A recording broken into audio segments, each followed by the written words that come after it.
नमस्कार साथियों, कैसे हो आप सब? बढ़िया हो। अपन ने रिप्रोडक्शन वाले चैप्टर पढ़ लिए हैं, दोनों प्लांट्स में भी और एनिमल्स में भी। अब अपन पढ़ने वाले हैं बेटा क्या, रिप्रोडक्टिव हेल्थ, है ना, और बर्थ कंट्रोल होते क्या हैं। दोनों इंटरलिंक्ड हैं। कैसे? देखो, ये जो पहले तो ये समझो बेटा, रिप्रोडक्टिव हेल्थ क्या होती है, यानी जो रिप्रोडक्शन से रिलेटेड अपनी हेल्थ, यानी आपको किन किन चीजों का ध्यान रखना चाहिए, किन किन चीजों का ध्यान नहीं रखना चाहिए, है ना। देखो, इंसान ने हाइजीन अपनाया। हाइजीन समझते हो? हाइजीन, इंसान ने हाइजीन अपनाया और हाइजीन के साथ साथ उससे बेटा बीमारियां तो नहीं मिली, लेकिन बीमारियां नहीं मिलने के कारण उसका इम्यून सिस्टम बेटा कैसा हो गया है, वीक हो गया है ना। कहीं ना कहीं हो सकता है कम मेथड में। अब सुनो मेरी बात, देखो, रिप्रोडक्शन एक ऐसी प्रोसेस है जिसमें हम सीखते हैं फर्टिलाइजेशन क्या होता है ना। और फर्टिलाइजेशन एक ऐसी प्रोसेस है जिससे बच्चा पैदा होता है। और यस और नो? और एक बच्चे का पैदा होना मतलब पॉपुलेशन में इंक्रीमेंट होना, है ना। और ये पॉपुलेशन जो है हमारे देश की चाइना के बाद दूसरे नंबर पे आती है ना। तो बेटा इस पॉपुलेशन को कम कैसे किया जाए, क्योंकि ये बहुत बड़ी चुनौती है। क्योंकि पॉपुलेशन का ज्यादा होना मतलब आपके जो नेचुरल रिसोर्सेज हैं उसमें कमी आना, और अगर नेचुरल रिसोर्सेज में कमी आ गई बच्चा, तो आप लाइफ को नहीं जी पाओगे, है ना। कल ही मोदी जी बोल के गए हैं कि पेट्रोल डीजल का यूज कम लो, और उसके बाद खुद ही काफिला लेके निकल लिए। वो एक अलग बात है ना। चलो कोई बात नहीं, वो उनकी चॉइस है। अब अपने पे आते हैं बेटा। देखो क्या होता है कि जो बर्थ कंट्रोल को रोका जाए। अब ये बर्थ कंट्रोल कैसे रुकेगा साहब, क्योंकि इंसान तो रुकेगा नहीं, तो हमें क्या करना पड़ेगा बेटा, कुछ टेक्निक्स यूज लेनी पड़ेगी। और वो टेक्निक्स कौन कौन सी हैं, पहले मेरी बात सुनो। आपने एक, हमारी गवर्नमेंट ने बेटा पहले क्या किया है, बहुत सारी स्लोगन्स दिए। जैसे आपने सुना होगा क्या, हम दो हमारे दो, यानी पति पत्नी और उसके दो बच्चे। बेटा ये स्लोगन कब आया था कि जब गवर्नमेंट को पता चल चुका है कि अभी जो पॉपुलेशन है इसका जो इंक्रीज लेवल जो है, इसका परसेंटेज जो है धीरे धीरे बहुत हाई स्पीड में बढ़ रहा है, और अगर ऐसा ही चलता रहा तो चीजें खराब हो जाएंगी, है ना। क्योंकि गवर्नमेंट बेटा अभी देखो पर पर्सन 5-5 किलो अनाज दे रही है। अब जिस फैमिली में 2 लोग हैं उनको 10 किलो भी पहुंच रहा है, लेकिन जिसके 10 बच्चे हैं तो हो गया फिर तो उनके बेड़ा गर्क, है ना। चलो अब सुनो क्या है बेटा, कॉन्ट्रासेप्टिव बर्थ कंट्रोल, यानी बर्थ को रोकने के लिए कौन कौन से कॉन्ट्रासेप्टिव हैं, कौन कौन से मेथड हैं। आओ बच्चा हम उन्हें पढ़ने वाले हैं। देखो पहले तो कॉन्ट्रासेप्टिव होते क्या हैं।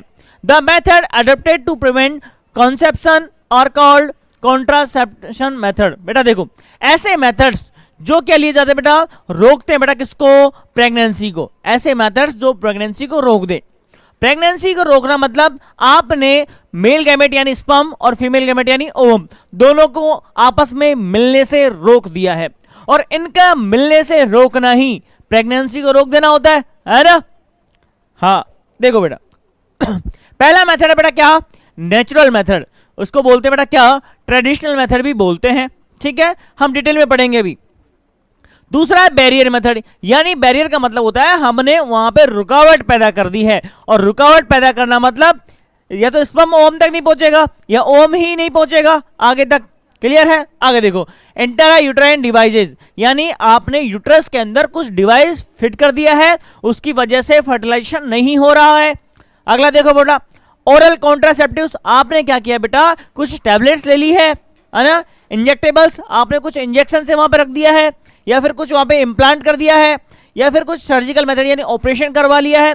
ये अलग अलग बेटा क्या है, मेथड्स हैं। आओ हम इन सारे मेथड्स को बारी बारी पढ़ेंगे और अपने बायोलॉजी को बेटा क्या बनाएंगे, स्ट्रॉन्ग बनाएंगे। क्योंकि मैंने आपसे वादा किया था हम बायोलॉजी दोनों साथ में पढ़ेंगे, है ना। चलो देखो, पहला है बेटा क्या, नेचुरल मेथड। यानी नेचुरल मेथड बोले तो देखो प्राकृतिक मेथड, है ना। प्राकृतिक मेथड मतलब आपको किसी भी बाहर से दूसरी चीजों का यूज लेना जरूरी नहीं है। आप क्या कर सकते हो बेटा, स्वतः ही प्रेगनेंसी को रोकने के लिए कुछ मेथड्स हैं जो आप क्या नाम से कोपुलेशन के टाइम पे ध्यान रख के इन चीजों का पता कर सकते हो। देखो क्या चीजें हैं, पहला है पीरियोडिक एब्स्टेंस, पहला होता है पीरियोडिक। मैंने कहा था आपको दो चीजें बताई थी, देखो बेटा याद करो, what is the difference between risk period और सेफ पीरियड, बताया था सेफ पीरियड, है ना। देखो रिस्क पीरियड वो होता है बेटा जहां पे प्रेगनेंसी के चांसेस ज्यादा हो जाते हैं, और सेफ पीरियड मतलब प्रेगनेंसी के चांसेस कम हो जाते हैं। देखो मेंस्ट्रुअल साइकिल बेटा 1 से लेकर 28 डेज की आती है, या फिर 29 डेज भी ये कभी कभी हो जाती है, हर फीमेल्स की अलग अलग कहानी है। अरे यस और नो, होती है ना। तो मैंने कहा था इसका जो 14th डे होता है इसे बोलते हैं बेटा क्या, ओवुलेशन डे, यानी इस दिन ग्रेफियन फॉलिकल से ओवम बाहर निकलता है और फर्टिलाइजेशन के लिए रेडी होता है ना। लेकिन बेटा मैं कह रहा हूं कि जो ये ओवम है इसकी जो लाइफ स्पैन है बेटा कितना है, 2 से 3 दिन है। अरे ये सुनो, 2 से 3 दिन इस ओवम की लाइफ स्पैन है। यानी आप क्या करो बेटा, इस 14th डे से 2 से 3 दिन इधर भेज दो, 2 से 3 दिन इधर भेज दो, यानी 12 से लेके 17 दिन ये बेटा ऐसे दिन है बेटा मेंस्ट्रुअल साइकिल के। यहां पे अगर इस टाइम पे कोपुलेशन होती है तो प्रेगनेंसी के चांसेस बेटा 100% भी हो सकते हैं, ठीक है। तो इसे ही हम क्या कहते हैं बेटा, रिस्क पीरियड कहते हैं। यानी हम रिप्रोडक्शन करते टाइम पे अगर इस चीज का ध्यान रखेंगे कि इस टाइम को क्या करा जाए बेटा, अवॉइड किया जाए, तो प्रेगनेंसी कंसीव नहीं होगी। और यस और नो, तो हो गया ना नेचुरल मेथड, प्राकृतिक मेथड है, हमारा कोई पैसा खर्च नहीं हो रहा है। अरे यस और नो, चलो आगे चलो। दूसरा है बेटा क्या, विथड्रॉल और कोइटस इंटरप्ट्स। बेटा क्या, it is another in which the male partner withdraws his penis from the vagina just before the ejaculation to avoid insemination। देखो बेटा मैंने आपको एक चीज बताई थी बेटा, what is insemination। insemination क्या होता है, प्लांट्स में जैसे क्या होता है बेटा, पोलिनेशन होता है, क्या पोलन ग्रेन का स्टिग्मा तक पहुंचना, तो उसका वहां तक पहुंचने की प्रोसेस को हमने पढ़ा था पोलिनेशन। ठीक वैसे ही जो मेल गैमेट होता है स्पर्म, उसका वेजाइना तक पहुंचना, इस प्रोसेस को कहते थे इंसेमिनेशन। क्या कहते थे बच्चा, इंसेमिनेशन। अरे ये सुनो, तो इस इंसेमिनेशन के दौरान यानी जो कह रहा है, अगर मीटिंग के दौरान स्पर्म निकलने से पहले ही पेनिस को वेजाइना से बाहर निकाल लिया जाए तो क्या होगा बेटा, स्पर्म वहां तक पहुंचेगा ही नहीं। अरे ओवम तक स्पर्म पहुंचने वाला ही नहीं है ना, और जब तक वो उससे मिलेगा नहीं प्रेगनेंसी होगी ही नहीं। अरे यस और नो, तो बेटा ये भी क्या है, नेचुरल मेथड है, कोई पैसा खर्च नहीं हो रहा है ना। लेकिन देखो फिर है बेटा क्या, लैक्टेशनल अमोरिया। ये क्या चीज है बेटा, एब्सेंस ऑफ मेंस्ट्रुएशन। बेटा क्या होता है कि जब तक एक मां अपने बच्चे को दूध पिलाती है तब तक उसकी बॉडी के अंदर मेंस्ट्रुअल साइकिल एब्सेंस होती है, यानी एब्सेंट होती है। लेकिन बेटा ऐसा नहीं है कि सर वो बच्चे का जन्म हुआ मई के महीने में, वो दिसंबर तक दूध पिलाई जा रही है और बच्चा, ऐसा नहीं बेटा। स्टार्टिंग के 2 से 3 महीना, 4 महीना, 5 महीना लास्ट, है ना, इस टाइम तक ऐसा होता है कि उसकी मेंस्ट्रुअल साइकिल बेटा क्या रहेगी, एब्सेंस रहेगी। और अगर ओवम का रिलीज ही नहीं हो रहा है तो प्रेगनेंसी कहां से होगी। तो बेटा इसको भी क्या कहा जा सकता है, नेचुरल मेथड कहा जा सकता है। बेटा ये प्राकृतिक मेथड्स हैं, ठीक है। देखो बेटा यहाँ पे लिखा हुआ है, therefore as long as the mother breastfeeds the child fully chances for a conception are almost nil. However this method is effective only up to a maximum period of 6 months, यानी 6 महीने तक ही ये चीजें एप्लीकेबल है। ऐसा नहीं बेटा कि साल भर तक पिला रही है तो ऐसा नहीं होगा। आपने गाय भैंस में देखा है ना कि वो दूध देती देती भी बेटा क्या होता है, उनमें टाइम पीरियड आ जाता है और उनके प्रेगनेंसी के चांसेस बढ़ जाते हैं, ठीक है। अब आगे चलो बेटा, ये तो हो गया बेटा क्या, नेचुरल मेथड है। अब देखो आगे चलते हैं अपन, सेकंड अपना क्या,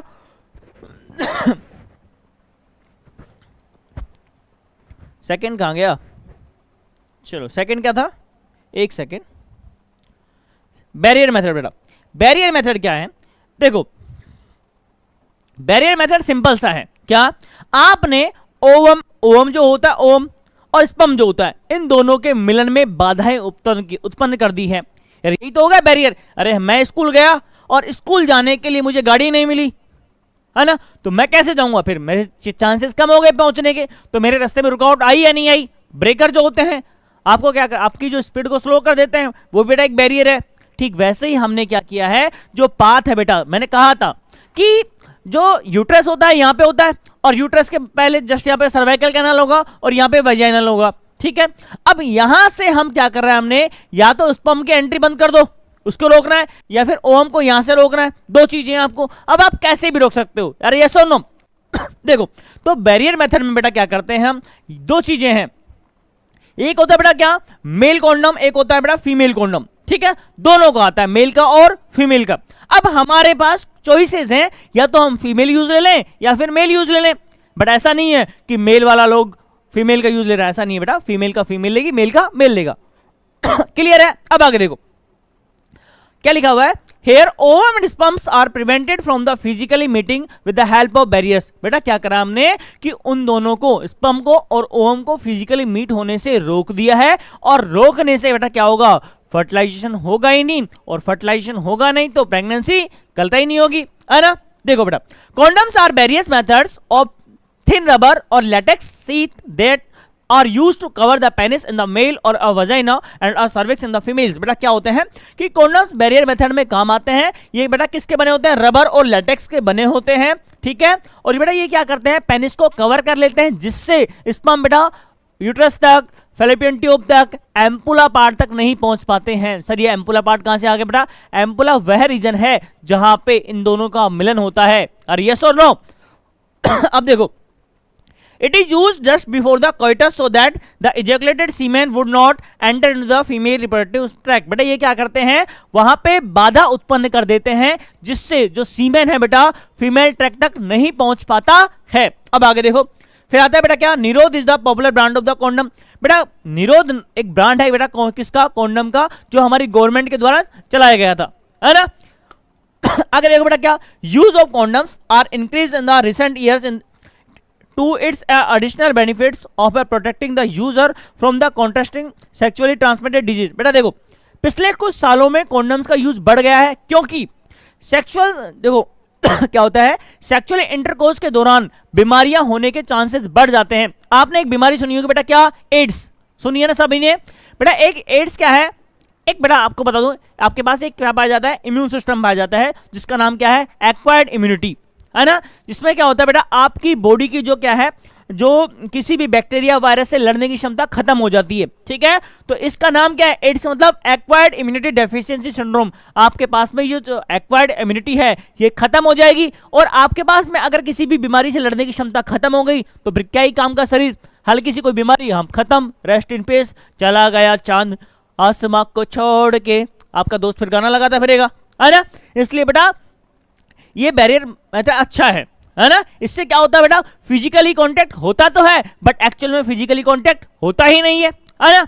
आगे देखो, फिर आता है बेटा क्या, diaphragm, cervical caps and volts. बेटा क्या होते हैं कि ये तो हो गया बेटा मेल की बारी।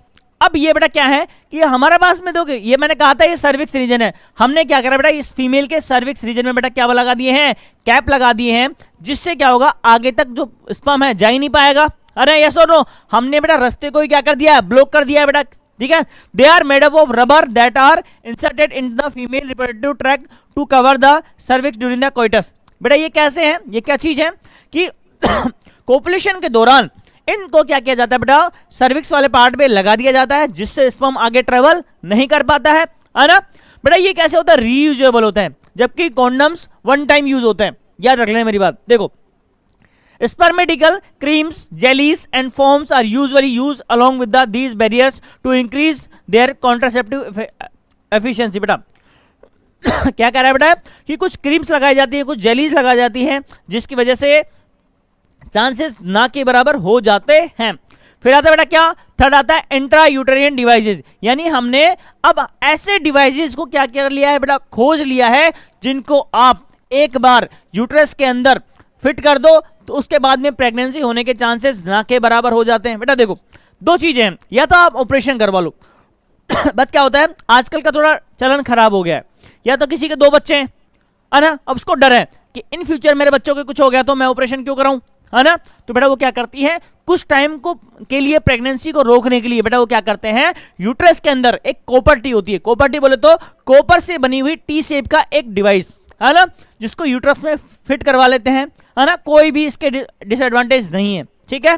और बेटा वो क्या करेगा, धीरे धीरे वहां पे बेटा कॉपर सीक्रेट करता रहता है, कॉपर, कॉपर मतलब तो स्पर्म जो है, स्पर्म उसको जैसे ही कॉपर मिलेगा वो क्या हो जाएगा, डीएक्टिवेट हो जाएगा, ओवम मिलेगा डीएक्टिवेट हो जाएगा, तो फर्टिलाइजेशन होगा ही नहीं। अरे यस और no.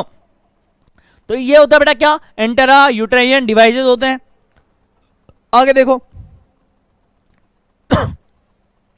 These devices are inserted by the doctors। बेटा ये डिवाइसेस जो हैं डॉक्टर्स के द्वारा लगाए जाते हैं, एक्सपर्ट नर्सेज के द्वारा लगाए जाते हैं। बेटा कहाँ पे, यूट्रस के अंदर। कहाँ से बेटा, देखो मैंने कहा था ये जो पाथ होता है बेटा इसको कहते हैं, स्टार्टिंग वाले को एंट्री जो फेज होता है इसको बोलते हैं वेजाइना, उसके बाद में सर्विक्स, लास्ट में क्या आता है बेटा यूट्रस। बेटा कहाँ पे इंप्लांट किया जाता है इसको, यूट्रस के अंदर।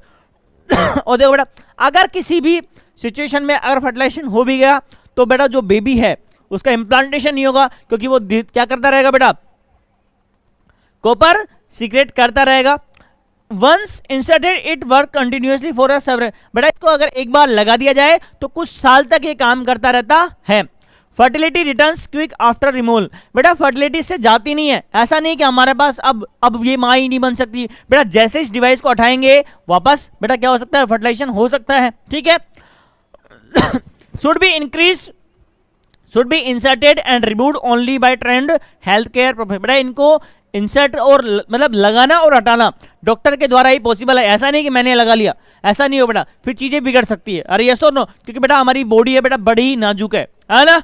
आगे चलो, आगे चलो बेटा, बहुत सारे बेनिफिट है किसके, कॉन्ट्रासेप्शन। बेटा देखो क्या है, ये क्या करेंगे बेटा, आपके फैमिली प्लानिंग में हेल्प करते हैं, क्योंकि हम दो हमारे दो, हम दो हैं मियाँ और बीबी है ना।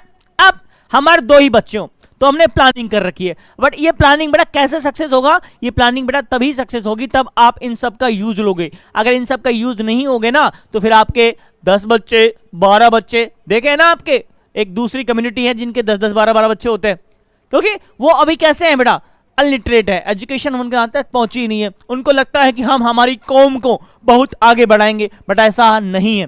देखो आप सोचो मेरे पास एक लड्डू है, मैं एक बच्चे को खिलाऊंगा वो हेल्दी रहेगा, मैं उस लड्डू को 12 बच्चों में डिवाइड कर दूं तो बेटा किसी का भी पेट नहीं भरेगा। अरे ये सुनो ना, उन 12 बच्चों को मैं अच्छी एजुकेशन दे पाऊंगा, लेकिन मैं अगर एक बच्चे को अच्छी एजुकेशन देता हूं तो मेरी फैमिली को बेटा बहुत आगे लेके जाएगा। अरे ये सुनो, इसलिए बेटा जितने कम बच्चे होंगे उसको उतना ही अच्छा ट्रीटमेंट मिलेगा, है ना। इसलिए आप देखते हो बेटा जितने भी बड़े बड़े सेलिब्रिटीज हैं, जितने बड़े बड़े लोग हैं, उनके एक या दो ही बच्चे होते हैं।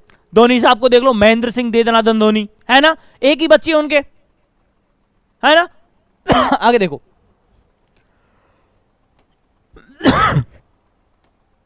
अब देखो बेटा, हो गया ये हो गया। अब देखो एक आता है बेटा पिल्स, ओरल कॉन्ट्रासेप्शन। बेटा क्या होता है, ये बेटा टैबलेट आती है, आपने नाम सुना होगा सहेली, है ना, टीवी में ऐड आता है सच्ची सहेली, है ना, क्योंकि बेटा ये फीमेल्स के काम की है और गवर्नमेंट ने इसका नाम क्या रखा बेटा, सच्ची सहेली, क्योंकि ये फीमेल्स के बहुत काम की है। बेटा एक्चुअल में क्या होता है, ये टैबलेट होती है, 21 टैबलेट होती है ना।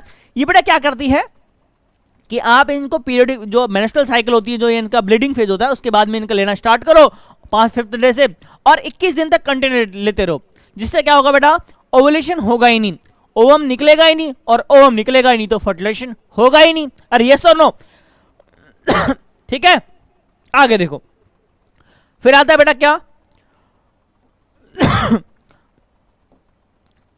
फिर आता है क्या, ये आता है बेटा क्या, देखो सर्जिकल मेथड, यानी ऑपरेशन वाला मेथड। कहते हैं ना कि इसने तो ऑपरेशन करवा लिया, अब इसके बच्चे ही नहीं होंगे, तो वो कौन सा ऑपरेशन है, कैसा ऑपरेशन, आओ देखते हैं बेटा। देखो ऑपरेशन क्या होता है, ऑपरेशन मतलब हमारे पास में, देखो मैंने कहा था कि मेल के टेस्टिस के अंदर स्पर्म बनते हैं। अरे यस और नो, टेस्टिस की जो जर्म सेल थी वहीं पे क्या बनते थे, स्पर्म बनते हैं। तो स्पर्म यहां बनेंगे और इस वास्ट डिफरेंस के थ्रू बेटा इस पाथ से बाहर आएंगे, है ना। अब मैं क्या करूं बेटा, इस पाथ को कट करके और इसको यूं उलट के यहीं से सिल दूं, है ना। अब सिल दूंगा बेटा तो यहां स्पर्म बनेंगे तो सही, बट यहां तक पहुंचेंगे ही नहीं, तो बेटा ये हो जाता है मेल के अंदर, है ना, यस और नो। बट हम क्या करते हैं बेटा, हमारा जो समाज है कैसा है, पुरुष प्रधान समाज है ना। तो बेटा ये क्या करता है, मेल के अंदर ऑपरेशन नहीं करवाता है, ये हमेशा क्या करता है बेटा, फीमेल के अंदर ही ऑपरेशन करवाता है ना। तो देखो फीमेल में क्या होता है, ये जो इसकी जो फैलोपियन ट्यूब है बेटा, इस फैलोपियन ट्यूब के अंदर, इस ट्यूब जहां पे एम्पुला वाला पार्ट है बेटा, है ना, इसको यहीं से कट करवा के यहीं पे स्टीजेज करवा लेता है, जिससे बेटा ओवुलेशन तो होता है, बट ओवम यहां तक बाहर निकलेगा ही नहीं, तो फर्टिलाइजेशन होगा ही नहीं, है ना। अब देखो बेटा यहां पे बेटा वास्ट डिफरेंशिया को कट किया था, इसीलिए मेल के अंदर बेटा क्या होता है, वेस्टेक्टोमी, और फीमेल के अंदर बेटा फैलोपियन ट्यूब को कट किया है तो ट्यूबेक्टोमी। और यस और नो आगे देखो, the small part of the वास डिफरेंशिया इज रिमूव्ड और tied up through a small incision और द स्क्रोटम। बेटा हमने क्या किया है कि जो वास डिफरेंस है उसका छोटा सा पार्ट को काटा है और काट के उसको स्टिच कर दिया है ताकि स्पर्म मूव नहीं कर पाए। अरे क्लियर है या नहीं है? अब देखो, surgical method is also called sterilisation. बेटा क्या जो सर्जिकल मेथड है इसे क्या कहते हैं बेटा? इसे स्टेरिलाइजेशन भी कहते हैं। They are generally advise for the male और female partners as a terminal method to prevent any more pregnancy. बेटा क्या होता है? ये एक ऐसा मेथड है कि आपके क्या होता है, बच्चे हो गए हैं, अब आपको और बच्चे नहीं करने हैं, तो आप डॉक्टर के पास गए कि मेरा ऑपरेशन करवा दो, ऑपरेशन कर दो, जिससे क्या होगा बेटा आने वाले फ्यूचर में आपकी प्रेगनेंसी के चांसेस खत्म हो जाएंगे। तो बेटा क्या है, मेल के अंदर वैसोक्टोमी, फीमेल के अंदर ट्यूबेक्टोमी, दोनों अलग अलग चीजें हैं। बेटा ऐसा नहीं है परमानेंट मतलब अगर आप जब तक इस ऑपरेशन को खत्म नहीं करवाते हो, वापस से ऑपरेशन नहीं करवाते हो, तब तक ये परमानेंट है। देखो सपोज करो बेटा कोई भी एक फैमिली है जिसके अच्छे खासा परिवार है, लेकिन बेटा बाई चांस उसके जो बच्चे हैं एक्सपायर हो गया है, कुछ और चीजें हो गई और उसने ऑपरेशन करवा रखा है, तो बेटा वो क्या जाएगा, बेटा वापस डॉक्टर के पास जाएगी और बोलेगी आपने जो मेरा ये वैसोक्टोमी किया था या फिर ट्यूबेक्टोमी किया था इसको वापस से ठीक कर दो। तो क्या कर रहा है बेटा, यहां से इसको खोल देगा और वापस से इसको ज्वाइंट कर देगा और वापस से आपकी प्रोसेस स्टार्ट हो जाएगी। क्योंकि बेटा हमने पढ़ा है कि जो स्पर्म का फॉर्मेशन होता है मेल के अंदर लाइफ टाइम तक होता है। कब तक होता है बेटा? लाइफ टाइम तक होता है। जबकि फीमेल्स के अंदर ओवम का फॉर्मेशन बेटा ओनली 48 से लेके 50 ईयर्स तक ही होता है। अरे यस और नो, इसी का हम क्या कहते हैं बेटा? मेनोपॉज कहते हैं, यानी लास्ट मेंस्ट्रुअल साइकिल। क्लियर है ना? कल मिलते हैं एक बड़े ही इंटरेस्टिंग टॉपिक के साथ। जब तक बने रहिएगा लर्न बायो विद संदीप के साथ। अगर आपने चैनल को सब्सक्राइब नहीं किया है तो सब्सक्राइब कर लेंगे और अपने दोस्त के साथ शेयर कर देंगे।